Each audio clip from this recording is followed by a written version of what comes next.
Hello, and welcome to the Coaches Corner. My name is Jason Flores, one of the coaches from the Endurance Lab, and I'm here with our coaches, Taya, Mitch, and Ian. And we're going to have a quick chat about what was going on in the lab today. But before that, we're going to get caught up with the coaches, and what we're going to do is pose a question to them. It's on off the cuff, and we want to hear what they had as their last meal. So we're going to start with Mitch. What did you have for dinner last night, Mitch? Oh, geez, I've got to think here. So we had just pasta and sauce last night, and for lunch we actually had chicken chili that was left over from the night before. Nice. All right, Ian, what was for dinner? What was your last meal? Did you wake up in the middle of the night for some ice cream? No. I was very good last night. I only had kale, spinach, and beets. Are you kidding me? Everybody knows that's why. I had a big plate of pasta. Very good. Looks like we got some big training days happening today. All right, Taya, put us to shame. What did you have for dinner last night? There you go. So today is a recovery day for me. So my meal last night was mixed beans. So 2 3-color beans with some green beans, and then Brussels sprouts with sun-dried tomatoes and guacamole, and eggs. Oh, there's no hope. There's no hope because Andrea is not on the channel to have a better dinner than that. So for dinner last night, it was pretty good. We tried this new Mediterranean place here at our house, and we had this nice gyro sandwich. So it was lamb strips over this nice salad with that Mediterranean dressing that they have. So very good, very fun. We are real people. We eat real food, and so that's a good time. All right, we're gonna jump in. We're gonna talk about what we did in the lab this week, and we'll start out with strength and our multi-sport side of things. So Ian, how did things go on the testing week here? Yeah, so we dialed back the strength quite a bit this week because everyone was testing. We still did a little bit of working out, but for the multi-sport side and for the cyclists, we had testing. The cyclists, you guys only had to do one test. It's a much easier life for you guys. Whereas the multi-sport athletes had to do 3. We did the 5K timed run, the 1K timed swim, and then did the same math test. And we're going to go a little bit more into the math test later on, but it was pretty good. We had a couple people who've already done all 3 tests and come back with really good results, including one who we're going to talk about later. So pretty stoked about it. I unfortunately did not get the test this week, though. That'll come up later. Awesome. All right. And as far as our SST workouts, lots of SST this week. As far as the work that we're doing, we've got SST pyramids and 2 variations of our intervals of 1653 and 2554. So plenty of work to be done on the SST side. And I think our riders are definitely getting a feel as they're getting out and then doing their rides in real world or on here on Zwift. As you get past that 60-minute mark and into that threshold into 60 and 90 minutes, you're finding yourself with the ability to be able to push at this just sub-threshold effort because you guys are doing the work. You are working at a lower effort, but able to put out a high amount of power. And I think we're getting those stories more and more. So great job, everybody. And of course, the all elusive math test that everybody had on the cycling side as well as on the multi-sport side. As far as skills, Tara, what did we have going on today? This weekend. So just like you said, Jason, we have been doing a lot of sweet spot work. And if you look back at the past 8 weeks, all the time that you spent in that range of 85 to 95% of FTP is a lot of time. And that really is what is building your aerobic engine. So you're going to be able to sustain that power once you move on and do other things with your season. Let's say that you are going to start going outdoors. I am confident that this will translate into increased power and stamina and being able to be at those ranges for sustained periods of time. You're going to feel great on a bike. So that's for the sweet spot. And we did bring in the third of the pyramid series, if you will, of workouts here in the lab.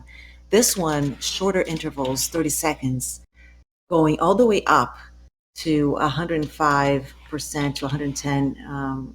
It's a 110% of FTP, 115 rather, and back down. Those were 5 times 5-minute pyramids that tapped into VO2.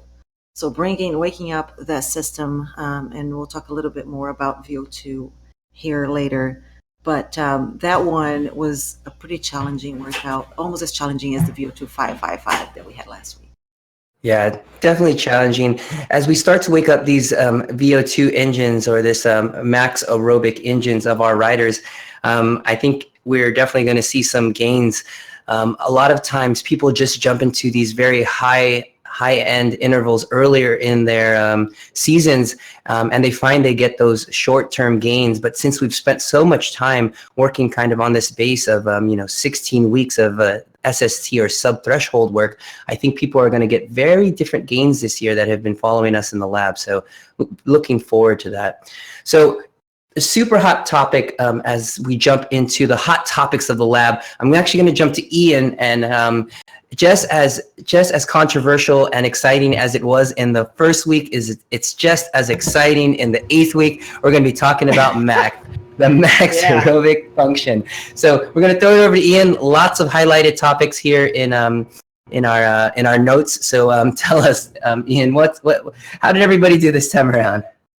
Well, so far, a lot of people have seen increases, which is, we always hope for that. But there's a lot of different factors that go into sorry, I'm a little winded. I'm actually still riding because of travel. So the math issue is something that doesn't factor as much your fatigue and fitness as maybe doing an FTP test. But when you're working on your heart rate, that's going to not be as good.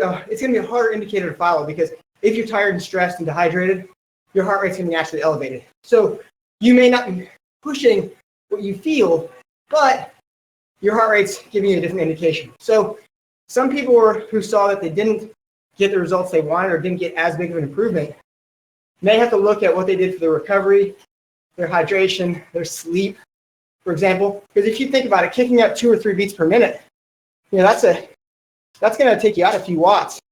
So that might make a big change from a 1 watt gain to a 4 watt gain. So that's what we need to look at when you're doing this math work, and understand that it's just kind of it's a barometer.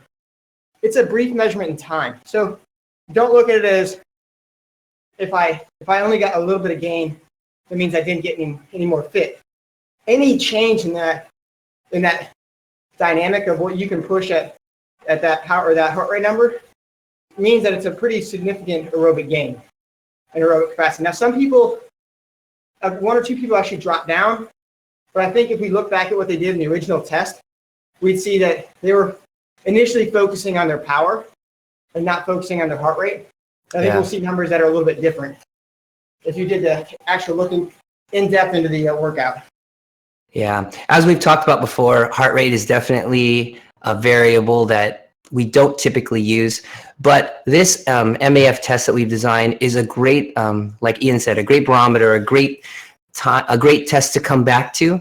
1, to figure out how you're doing on aerobic fitness, but 2, you could also use this to see how your training is going, or to get an idea if in fact you are kind of too tired, or maybe on the end of kind of just too much training that week. You can get an idea of kind of how the power is. So it is a test you can come back to. Go ahead. Yeah, and Jason, I think the other part that people need to understand, people look at, and I have to do this myself sometimes, we get so fixated and wanted to do VO2 or really high effort workouts, but you can't do those for an extended period of time. Can't. You're looking at 5 to 8 minutes of that really hard effort. So if you don't have the aerobic capacity to back it up and help your body clear, when it comes down to race time, when you're on a 2, 3, or 4 hour race, you're not going to have the legs, because you are having to work much harder.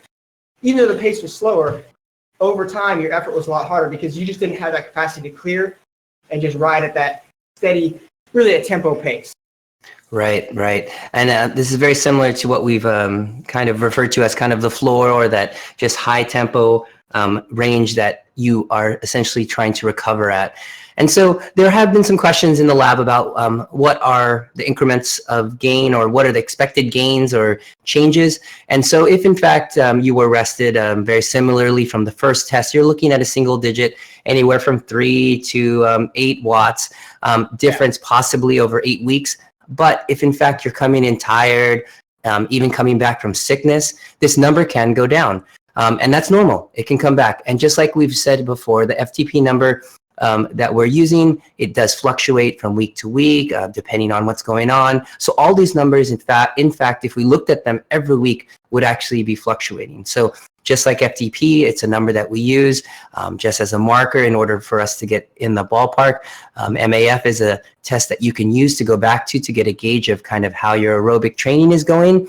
If in fact you need to back off and the number's coming down because you're doing so much VO2 work, or if in fact something's going on and you're tired or need rest.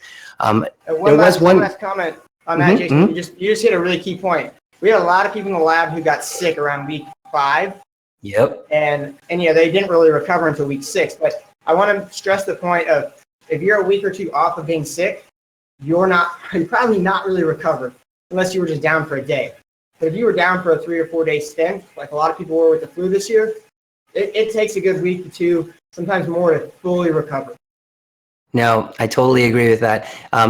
Things to look at are like resting heart rate or kind of how you're performing. Sometimes you can get some of those things back on the bike, but it's stuff that you have to gauge and understand that it takes time to come back.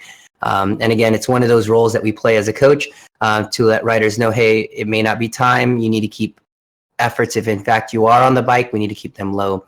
There was one topic before we leave the MAF topics here, was that if in fact you had a super low heart rate related to power. We had a rider, Stefan, we all know Stefan on his live stream and his group workouts, that his MAF power for 20 minutes was actually higher than his FTP. And I guess putting the numbers out there, his MAF heart rate was 139, being 41 years old, and his MAF power was 339, and his FTP being actually 332. So this can speak to a couple things. There are a couple higher level MAF adjustments that we can make. Stefan has been working out for several years, training in the triathlon world. So there are some adjustments that can change that FTP number.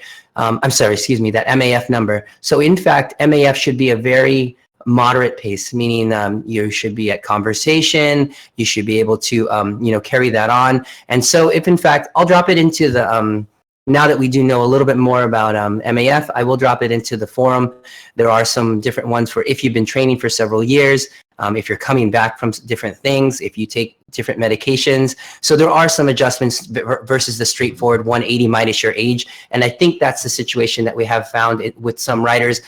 In fact, in Stefan, he may have been needed to run at a lower heart rate, maybe even up to 10 beats lower, and that would bring the number down. If in fact his threshold is at 140 or 150, it could be at his age, but really depends on his fitness. But it definitely shows that he is aerobically fit. Yeah, but I would argue too that a lot of people, they mistime the FTP and they end up fading so much that their overall FTP number comes down. So I mean, it'd be interesting to judge an FTP test for Stefan, a 20-minute versus an 8-minute. So I hear a live stream for him coming up. Yeah, I hear that. I know. I heard this. There's a really new popular one, Stefan. Stefan? It's a new 40p test that everyone seems to like. We can send that over to you. No, and I've seen people that some of my athletes I coach, when you put them on a 20-minute FTP test, I can pretty much guarantee that they're going to blow up and their FTP is going to be crap. But if I put them in a 40K time trial, they're going to outdo their FTP. Yeah. Pacing is key, and it's tough. Hey, people go out way too hard, and so all right. So we got a couple more topics here to cover. I'm going to pass this over to Taya. And Taya, what was the hot topic that you came across in the lab this week? So as we finish here week 8 with a lot of the hard workouts that we have been doing, especially week 7 and 8, there was a lot of talk about fatigue. And we talked about fatigue in general in our last episode of the Coach's Corner. But what I'm referring to here is as you get tired doing your workout. So you do the first interval, you do the second, and then your legs start to really feel heavy and you're tired. The pyramids are a good example. Maybe you do 2 of them and you're feeling good. By the third, you're really fading, and then you start fading even more. It's okay to fade during your workout. It's okay to feel fatigued during your workout. In fact, it is a good thing. It means you are pushing yourself to new limits. It also means that you are prompting change in your body. That's when change happens. You don't want to have workouts that you can consistently complete, because that means you're being comfortable with everything that you're doing. You need new stimulus. So as you get tired doing a workout, just think to yourself, you know what? This is typically the equivalent of the key point in a race or a ride. This is where things happen or a breakaway happens when everybody's towards the end, everybody's tired, but this is when you have to put down the power. And so training for that is important. As you feel fatigued during the workout, just remember that. The other thing that we talked about related to this topic is getting a second wind, meaning you start off and you feel sluggish doing a workout and you don't think it's going to happen, but then all of a sudden you feel great. And that could happen 15 minutes in, 20 minutes in, 40 minutes in. It could happen 2 to 3 hours into the workout. So let me break that down into two scenarios. Let's say that you're doing an hour and a half workout on the bike and you feel that, the warm up, usually people don't feel good during the warm up anyway, because this is when your body is using glycogen without oxygen to warm your body up. So if you feel a little bit of lactate build up in your legs and you don't feel great. And that's part of it. That warm up though can take longer for different people. It might be as you age, you might find that, a 20-minute warm up would be much better than a 10-minute warm up, or a 30-minute warm up would be perfect. So those things can vary. But it could also be that when you start off, you don't have enough carbs in your body. If you wake up first thing in the morning, like one of our riders here, she wakes up first thing in the morning and goes to do a workout. If you eat complex carbs immediately before getting on the bike, chances are your body hasn't had time to process those carbs yet. So throw in some honey, have a banana, have some simple carbs with it, so you're ready to get going. And that might be why somebody might feel better halfway through the workout.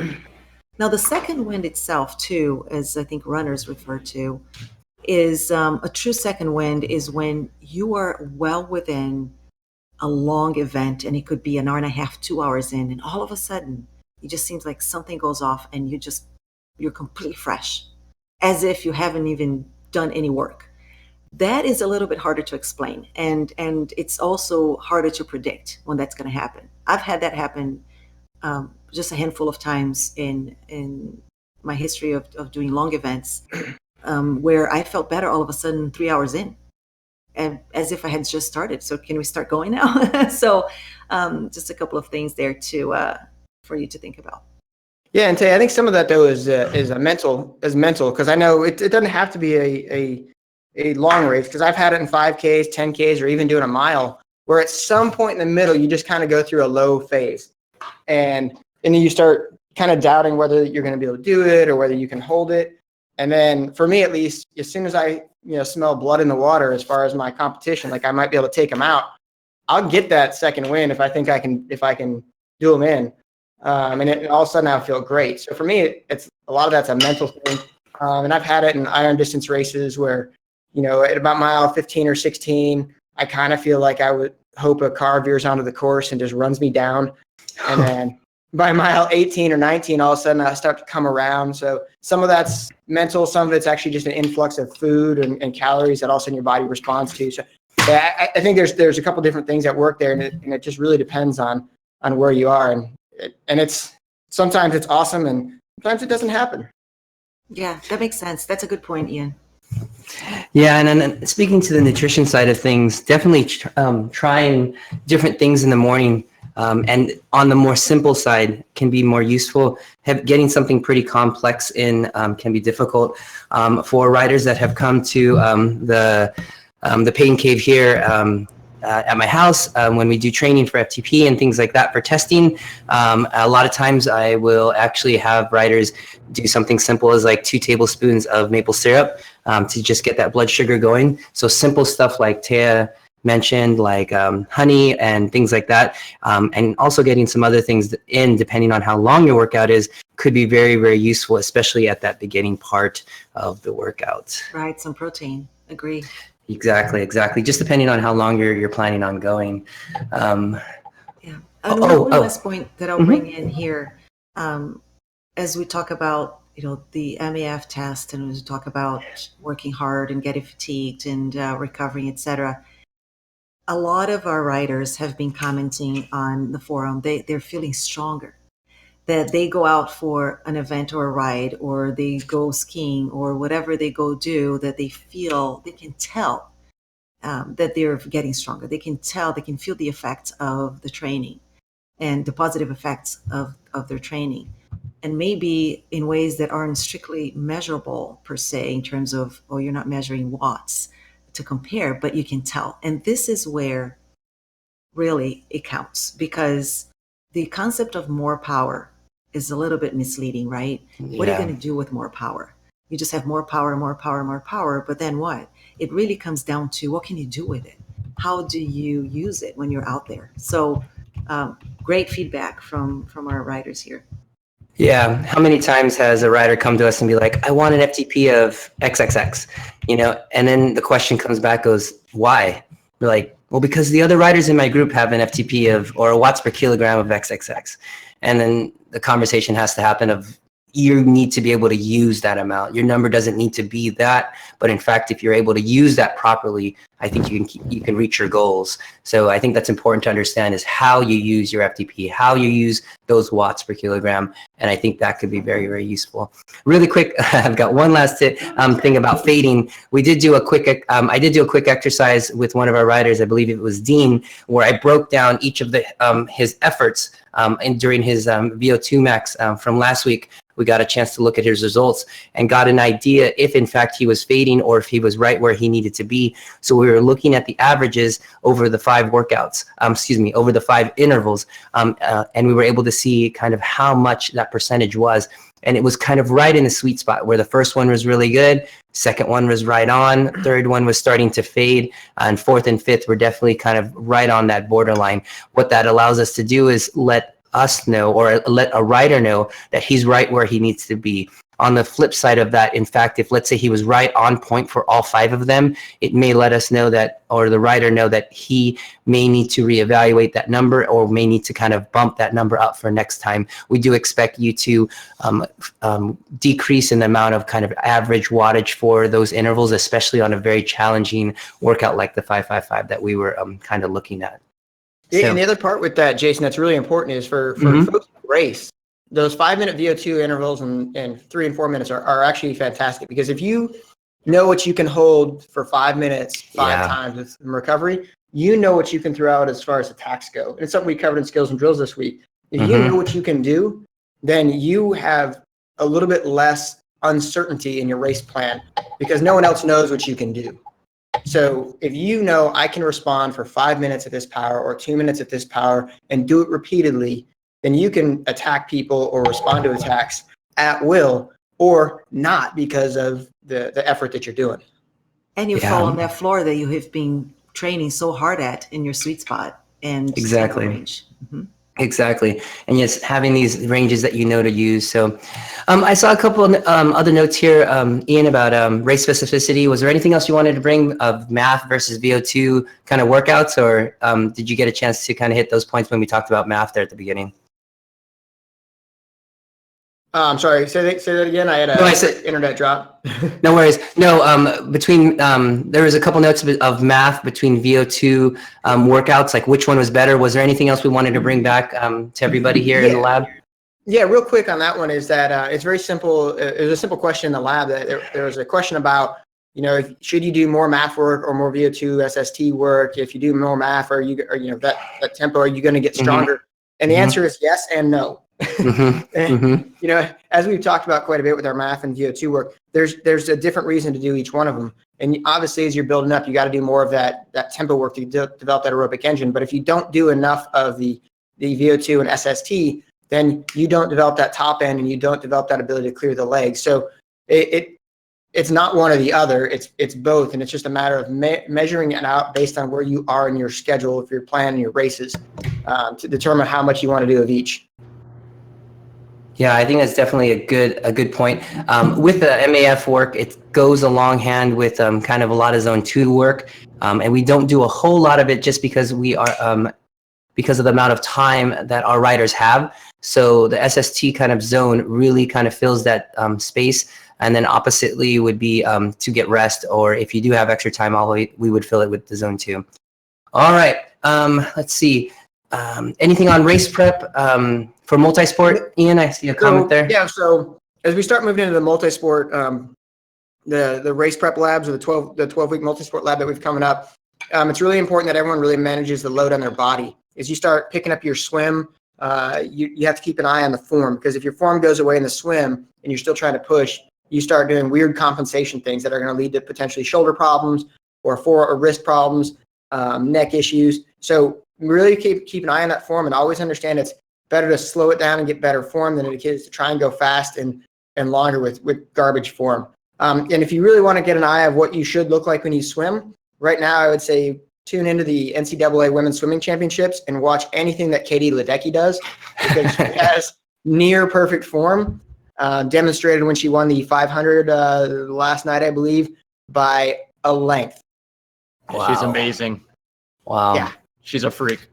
And it wasn't even a good swim for her, because it was only the 6th fastest time ever in the world, which she owns the top 10. Amazing. Wow. So since we're talking about great swimming form, we're going to pass this over to Mitch, and he's gonna give us a couple tips here of a really interesting article that was brought up. So Mitch, give us the lowdown. Yeah. So I mean, we're all getting ready to start going back outside, at least in the Northern Hemisphere here, where we're going to start doing races. We're going to start really getting into our season, whether it's multi-sport or cycling. You know, we love it. We want to do it. And it always has an impact on the family. So this is really directed at the folks who have partners and maybe kids, and how do you manage it all? There's actually a really interesting article in one of the UK magazines. They actually said that the divorce rate among cyclists, and I think they're mainly pointing it at men, because I think men are probably more susceptible to this than women, but maybe I'm being misogynist in some way. So, yeah, sexist. But you know, we tend to throw ourselves into our passions in our sports, and cycling and triathlon can really take over our lives, right? I mean, how many of us sit at work and reanalyze for the 6th time that training peak file from the workout this morning, or agonize over the next workouts, or our calendar and all the races we want to do? So really, this magazine focused on like 5 simple rules or things to focus on so that you can stay married, if that's your goal. So one of the key things that you always got to remember is we're all amateurs. We're all doing this for fun and health and fitness. Family comes first. So as much as I love my bike I built last year, I really love my wife and my family more. They come first. So keep that in mind as you're doing your training and your schedule, that the family comes first. Planning prevents poor performance is another great kind of tip here. Build your cycling and endurance calendar around your family, not vice versa. So plan a weekend a month, maybe where you don't do tons of training, right? Give some time to the family, spend some time with your kids. When you go on vacation, don't insist that your bike joins you on vacation. If you can convince the family that a long bike ride is great on the vacation, then bring your bikes, but try not to just make it all about you, right? It's okay to step away from the sport for some periods of time. This is my favorite, because I've always done this with my little ones, is get them involved, share the sport with them. So when I was deep into running a few years ago, I would have my girls ride their bikes and I would run.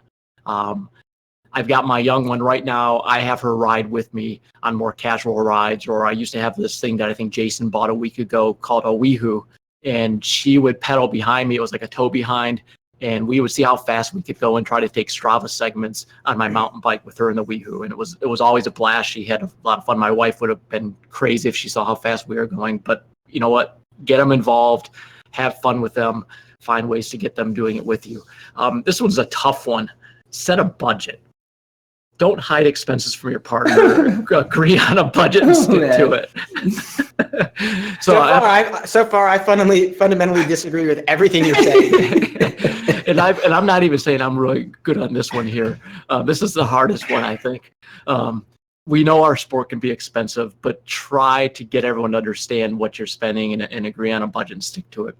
And then this is probably the most important one that I've always tried to put in place, and it can be really hard, is train early. You try to make the sport not impact the the rest of the family. So if that means you got to get up an hour earlier than everybody else, or maybe 2 hours earlier on the weekend to get your long ride in, then do it. You'll be better for it if you reduce the stress in the family, because that stress is going to come back and impact you and your training. So if you can try to find a way to balance everything, I think you're going to be better off in the long run, and everyone will be happier, and you'll have a more successful season. And I think for the little ones too, it sends a message, right? Because if you are constantly grumpy because you're tired, because you worked out so hard, or it's getting in the way and you're pushing them aside, the kids will see the sport as something negative. Right. It's like, I'm never going to get into it because this is the result of it, and this isn't something positive. So, and Taya, that brings to mind one of the ones that's not on here, which I read a few years ago, which is that when you do your big training days on the weekend, that doesn't mean you get to lay on the couch and kind of just be tired the rest of the day. You can't let that impact. You've got to kind of suck it up, and you got to be chipper, and you got to be involved the rest of the day, and you got to find a way to get through it. Otherwise, you're just going to start losing those opportunities to put in those monster days. Yeah, that's definitely tough. I just had a quick flash forward to Taya's household, where both her husband and herself are both writers, and I could just imagine them both hiding expenses, and then all of a sudden ending up at like the store and being like, "How come we can't pay for any food? I don't understand." I don't know, Drew. I don't know, Taya. Why? How come we can't pay for anything? I don't know. We're hoping for a miracle. Yeah. But everyone's got like new bikes. They've got 4 Neos. They've got all this like And nothing new to eat. and nothing to eat. Like, we can't eat a microphone? What are you talking about? Oh, that's awesome. All right. So let's move on. So we've got the lab red of the week. We actually have more than one. So let's go ahead. Taya, do you got this one? So yes, I'll talk about one, and Ian talks about the other one.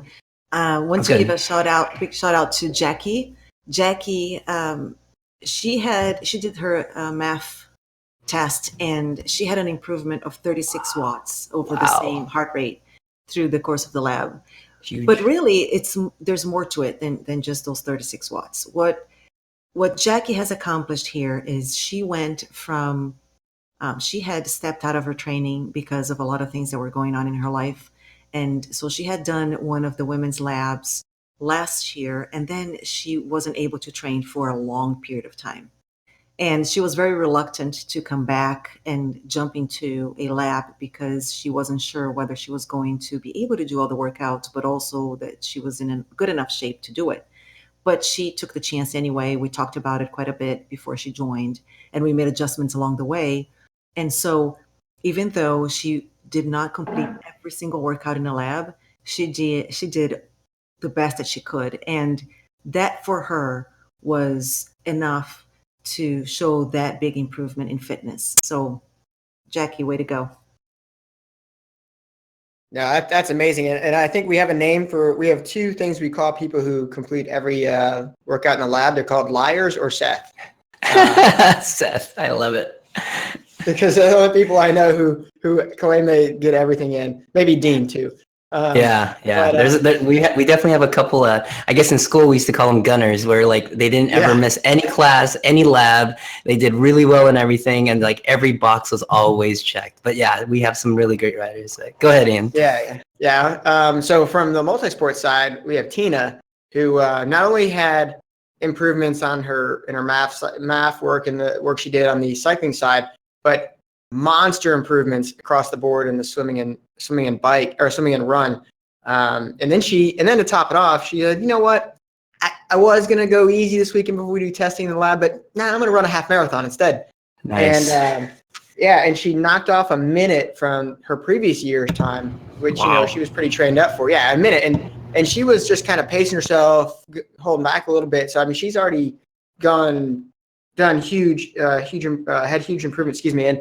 And she's now setting up for her next big event, which is a half iron distance or 70.3 coming up early in the summer. So we're hoping to get her push forward quite a bit and get her so she not only completes it, but completes it comfortably. And if she sets a PR, great, but she's definitely going to get through it a lot stronger. So Tina just killed it in the last few weeks of this lab, and has also been hugely supportive of the other ladies that she's been helping out along the way. Yeah, it is really just such a great community that we've kind of put together, both on the tri side, multi-sport side, and as well as the cycling only side. People are definitely, reaching out. We're seeing more conversation as the week goes on, and as we get those new videos of every week, people are really chatting back and forth. So let's take a peek over the horizon here. I'm actually going to throw this back over to Taya to give us a little bit more about the performance lab and kind of the schedule as we move forward. And then we're also going to hopefully chat a little bit about there's going to be a week in between here where there isn't going to be any scheduled workouts, and how that could all kind of throw everybody off. So we can chat a little bit about that. So what can we look forward to in the performance lab here, Taya? So the performance lab, which is starting on the 26th of March, we're going to take this solid base that you have built with all the work in this lab and use it as a springboard so we can work on shorter but more intense intervals. So we turn up the intensity now in threshold and VO2, as most of us will be transitioning to events and outdoors, longer rides. So the workouts will be more intense, but not longer. You will see on the schedule workouts that are an hour to an hour and 10 long on average, but they will tap into shorter intervals at higher intensity. Some of the things we're going to be working on is going to be, we're going to work on a variety of skills here because this is the perfect timing. We're going to be working on climbing with low cadence, so short, steep climbs and longer climbs. We're going to be working on VO2, of course. We're going to be working on some time trialing skills. We're going to have a little bit of SST still because you can never abandon those, and also threshold work. A lot to look out for. And most importantly, too, is as a lot of us are able to train outside, the weather gets better. A lot of these workouts can be done outside as well. Yeah, and I think that's key as we get into this part of the season in North America. Excuse me. I have taken a couple of the workouts outdoors. It does make for a funny looking Strava ride as I'm just going back and forth between a couple miles of the area that I'm doing just because the terrain. But it is definitely something that we are looking to make sure that you guys are able to do. And as far as to speak to the different skills, we could easily put you guys out and do a bunch of 3-3-5s, 5-5-5s, all the VO2 stuff at just 5 minutes, 3 minutes, 4 minutes, 8-minute intervals. But what we're going to try to do is we're going to try to layer that on top on actual skills that you'll be able to use outdoors. So whether that be climbing at that lower SST pace, low cadence, and then popping up for a VO2 punch at the top of to go over a hill, to pass another rider in the middle of a hill, we're going to try to build those on top of the skills that we already have, and also hit those areas that we want you to be able to get better at, and specifically VO2 max in this workout. So look for those kind of layers on the workouts that will allow you to get more out of this, hour and a half that you're putting into, or this just over an hour that you're putting into the workouts. And so you have the flexibility, right, Jason? We'll have the flexibility on your schedule too, to do those rides that you enjoy doing outside. So you have some flexibility for right. rides and events. Yeah. And then, ask questions as it does get closer as well. Swapping out workouts for different rides, depending on how those rides are. You can give us an idea and we can let you know what that can be swapped out for, depending on the length and the intensity, so that you can still get the work that you're looking to do. So I guess the question becomes, it doesn't start at the end of this week because this is the end of week 8. What are we recommending for riders to do during that week in between before the performance lab starts then? Other than sign up for the performance lab? Well, obviously we're looking at doing probably 8-hour rides at VO2. Yeah.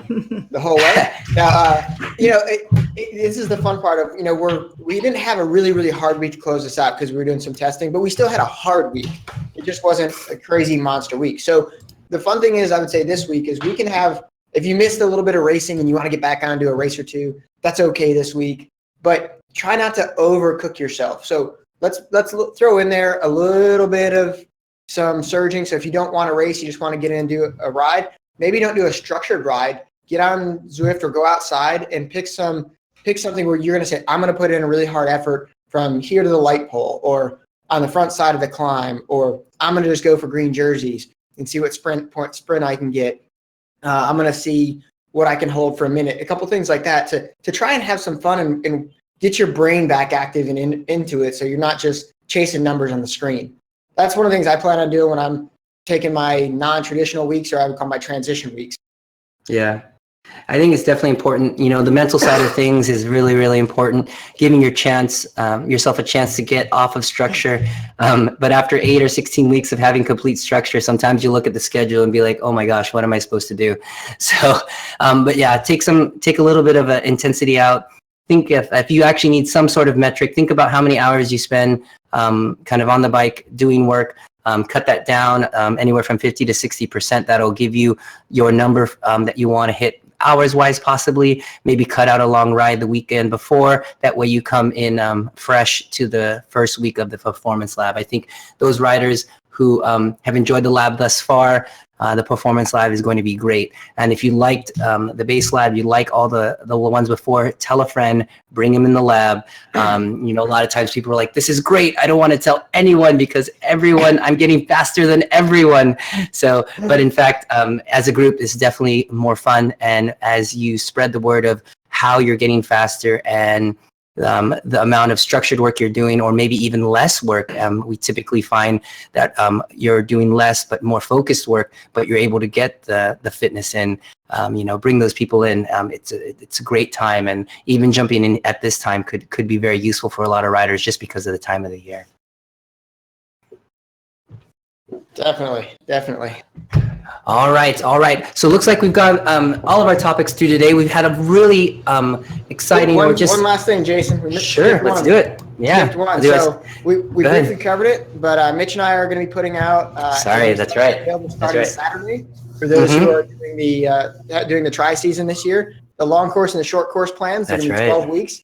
They're not fixed to a date though, so which is great. So if you're have a long course or a short course tri that's in August, then you can grab this later on and start it, 12 weeks from race date. Actually 13, because I do include free a race week in there. So that's all built in. It does have a taper. Yeah, that's how we roll, man. I give an extra week free.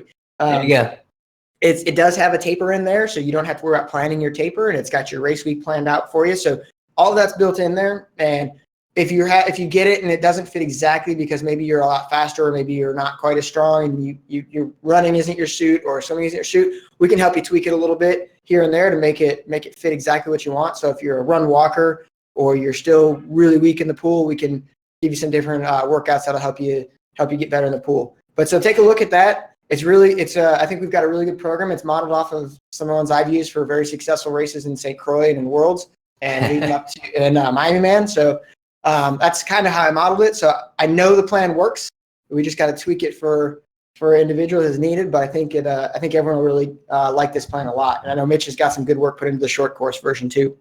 That's awesome. Yeah, and this modular use of the plans is something that we are going to be offering as we move forward, as we develop all of the leveled plans. Riders will be able to kind of drop this in when they need it as they get ready for races and that sort of different thing. So look forward to that both on the cycling side and the triathlon side or the multi-sport side already, and then moving forward on the cycling side. Sorry for missing that, but yes, some great information there, Ian. So, all right. So really great topic today. We got a little bit of insight from the coaches as far as kind of the real food that they eat and then all the really good food that Taya has. And a quick wrap up on the week in the lab and the different workouts that we did, the hot topics of math, and our testing this week, as well as fatigue and pushing through workouts. A bunch of stuff as far as the specificity of different workouts and things in that respect. And then some great tips on Mitch on how to keep and stay in our marriages and making sure we fit our cycling and our families in our life. And also a great shout out to our 2 lab rats of the week. So I want to thank the coaches for coming in. I want to thank everybody listening in. And if you'd like to hear this, whether it be on the live stream or on the replay on YouTube, you could also listen to this on podcast version. And all you need to do is go to your favorite podcast app and search for The Endurance Lab and go ahead and subscribe there. That's really the best way to get this. You can listen to it on the bike. You can listen to it on the way to work. You should not listen to it when your significant other is trying to talk to you. That's really tough to do. Yeah, and yeah, big earphones. So, but with that, I want to thank everyone listening in. I want to thank the coaches for their time, and we'll see everybody else next week in the Coaches Corner.